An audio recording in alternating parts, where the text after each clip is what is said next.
Ladies and gentlemen, people of the internet, in this video I'm going to show you how to cut and sew this very cute and beautiful top. Let's get into it. So guys, this is my fabric. This is my fabric on a fold. You guys know I always start with my fabric on a fold. I'm showing you guys again that it's a fold before you people come and be arguing with me, okay?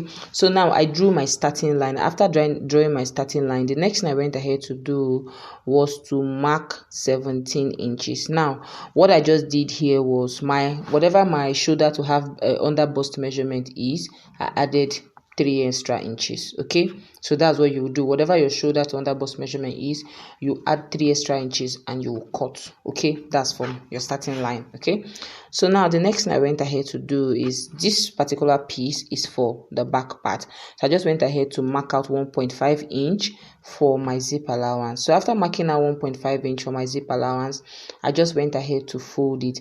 And I know you cannot see the starting line again. I erased it and I'm going to put it back. Okay, so after folding in my zip allowance, I went ahead to put my starting line back again. Okay, so after putting my starting line back again, the next thing I went ahead to do was to mark my neck width at 3.5 inches and my neck depth at 1 inch. Okay, so neck width 3.5 inches, neck depth at 1 inch. The next thing I went ahead to do was to connect everything together. Okay, so now after connecting everything together, you can see it's looking cute.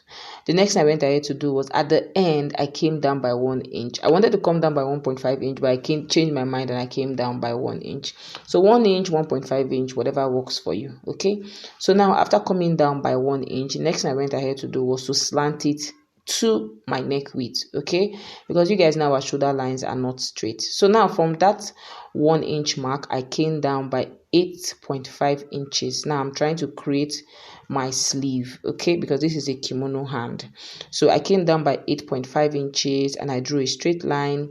Then at that point, I came in by 1.5 inch. Okay, and at the hem as well, I made sure that my fabric was equal. I also came in by 1.5 inch.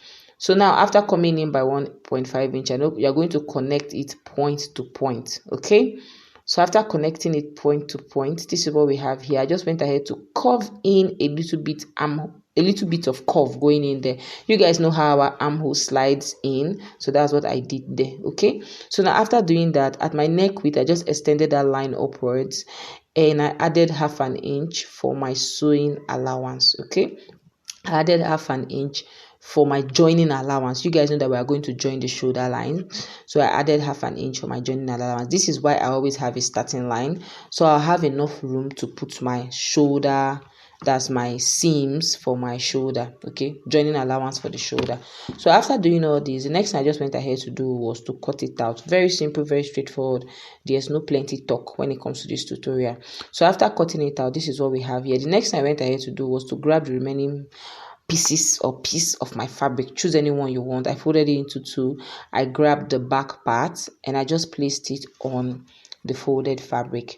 So after placing it on the folded fabric, I just used the back part to cut out the entire outline for the front part. Okay, just, there's no need to crack your head too much, just cut it out. So now after cutting it out, for the neckline, I still cut whatever I cut for the back. It was the same thing I did for the front. I just traced the back neckline on the front neckline. So now after tracing the back neckline on the front neckline, it is time to adjust the front neckline. Okay, so the next thing I went ahead to do was to extend my tape by 1 inch. After extending my tape by 1 inch, I went ahead to mark 3.5 inches.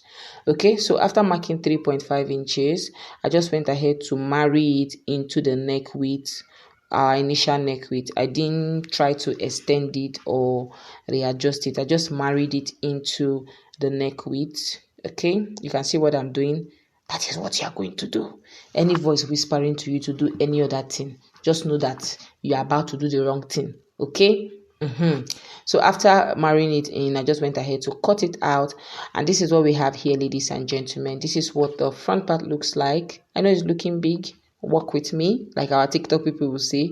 And this is the back part of the zip allowance, and of course we're going to join it on the zip allowance at the back. So the remaining fabric that we still have, I just went ahead to fold it into two. Okay, so after folding it into two, whatever is left for the length of my blouse, it was meant to, what was left was like 5 inches, because my blouse length is 21 inches. So instead of marking 5 inches, I marked 10 inches, because we are going to fold the band. Okay, we are going to fold the band. So after marking 10 inches, I just went ahead to cut circumference of my waist divided by 2 plus 1.5 inches for sewing allowance. Okay, so after doing this, after marking all this, I went ahead to cut. Okay, so now after cutting, this is what we have here for the band. And because this is a band, I went ahead to put a forcible interface on the band to strengthen it. And you can see I've gone ahead to fold it and I gave it a good press. Okay, so now that the band is ready, it's time to start sewing. So for the back part, I just opened up the zip allowance that I secured with my office pin, and I went ahead to join it. Okay, I went ahead to join it. After joining it, I opened it up and gave it a good press. This is what we have here for the back part.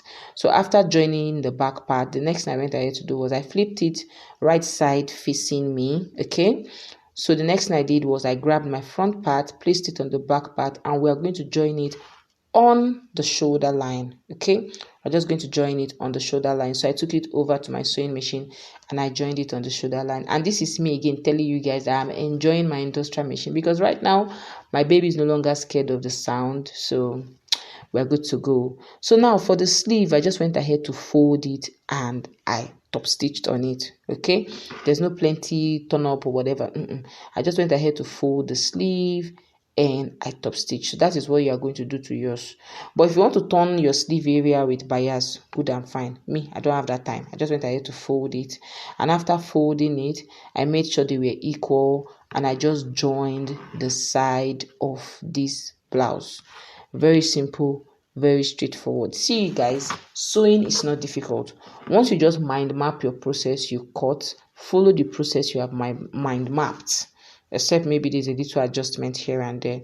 So I did same thing for the other side. I joined the side, and for the neckline, I grabbed my red bias and I used this red bias to turn over the neckline of this blouse, you guys. See, when it was time to turn over the neckline of this blouse, I couldn't find my black bias. Thank God I have red bias, and it matched perfectly with this blouse. Okay, so now after attaching the bias to the neckline, I just went ahead to fold it, and I was just top stitching. You want to make sure your stitches are straight and they don't look clumsy. So after top stitching, I gave it a good press. This is what we have here, ladies and gentlemen. So this is what the blouse looks like. I know it's looking big. Walk with me, like you guys see on TikTok. I'm too old for this. So the next thing I went ahead to do was to gather this blouse. Okay, so I used my gathering foot presser to gather the blouse. It literally took me 5 minutes. Get one for yourself. Okay, so after gathering the blouse, the next thing I went ahead to do was I grabbed the band. Remember the band? I grabbed the band, I folded it. So after folding it, the next thing I went ahead to do now was to measure circumference of my waist divided by 2. So my waist is 32. So divided by 2, that is 16. So I just went ahead to mark 16. So remember, it's on a fold. So I went ahead to mark 16 at the top, at the bottom. I connected it with a straight line. So after connecting it with a straight line, I took it over to my sewing machine and I joined. After joining it, I gave it a good press. I opened up the seam and I just tore it open, which means you have to do this with loose stitches. Don't go and do it with tight stitches, so you will cry premium tears. Okay, so now remember that to notch the middle of this band, I also remember to notch the middle of your blouse. So I used the notch in the middle of the blouse and in the middle of the band to secure the band and the blouse together. I used my office pin to secure it together. After securing it together, I took it over to my sewing machine and I attached the two pieces together. You can see I was removing my pin as I was sewing, and you want to make sure that your seam is on the same level with the band so that you're not done sewing and you're seeing seam in the right side of this blouse. So after joining the top part of this blouse to the band, you can see what we have here. You can stop here if you want. no, you cannot stop here. I forgot. Scratch that. The next thing I went ahead to do was to grab my zip. After grabbing my zip, I attached my zip to this blouse. If you don't know how to attach a zip, I have 2 detailed tutorials on this channel on how to attach a zip, so check it out. Okay, so now the next thing I went ahead to do was to grab the elastic band and I attached it to the shoulder line of this blouse. Okay, this is where I wanted to say you can stop there. So you can stop there, or you can choose to attach your elastic band. Okay, so you stretch the elastic band and top stitch on it. So after doing that, this is what we have here. So you guys, after doing all these things I've been saying, this is how the blouse turned out, looking like a snack, looking beautiful. I wore my glasses because I just took my bath and my eyes was red. I had to wear glasses so it did not look as if I smoke igbo. Okay, this is what the blouse looks like. I think I'll make more because I'm just so obsessed at this point. And yes, this is the first one I cut on my live stream, and I made this one more like a crop top. If you enjoyed the video, make sure you like, make sure you subscribe, and I'll see you in my next. Bye.